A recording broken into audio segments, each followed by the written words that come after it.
Welcome to the Making of a Nation, American History in VOA Special English. A new leader stood before the American people on March 4th, 1913. He was Woodrow Wilson, the 28th President of the United States. Wilson belonged to the Democratic Party. He was progressive in his belief that government should take an active part in efforts for social reforms. This week in our series, Kay Gallant and Harry Monroe begin the story of Wilson's presidency.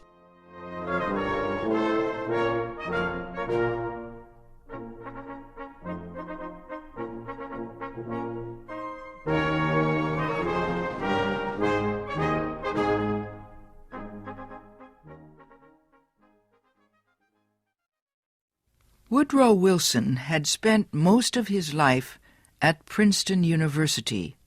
First, he was a professor. Then he was university president. Next, Wilson was elected governor of the state of New Jersey. His early success as governor made him a leading candidate for the Democratic presidential nomination in 1912. Wilson traveled widely around the country during the campaign. He made speeches to many groups. He tried to make himself and his ideas known to as many Americans as possible. Wilson called his program the New Freedom.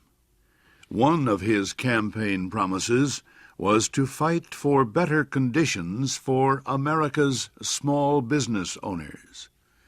Such proposals helped him win the Democratic nomination for president. Then he defeated President William Howard Taft and former President Theodore Roosevelt in the election.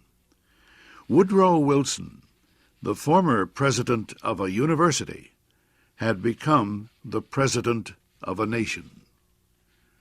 The largest crowd in Washington, D.C.'s history welcomed Wilson outside the Capitol building on the day of his inauguration. He called on the American people to join him in making the country a better place. "Our duty," Wilson said, "is to correct the evil without hurting the good. I call all honest men, all patriotic, all forward-looking men to my side."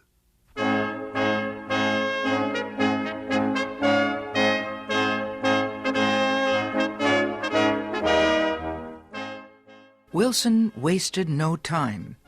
He immediately called a special session of Congress to act on Democratic campaign promises to reduce import taxes or tariffs. Wilson felt strongly about the need to reform these taxes. He broke tradition by leaving the White House to appear before Congress in person to appeal for his tariff proposals.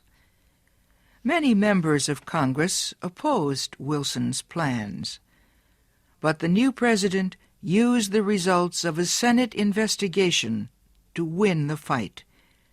The investigation showed that a number of senators owned companies that depended on high tariffs for their profits.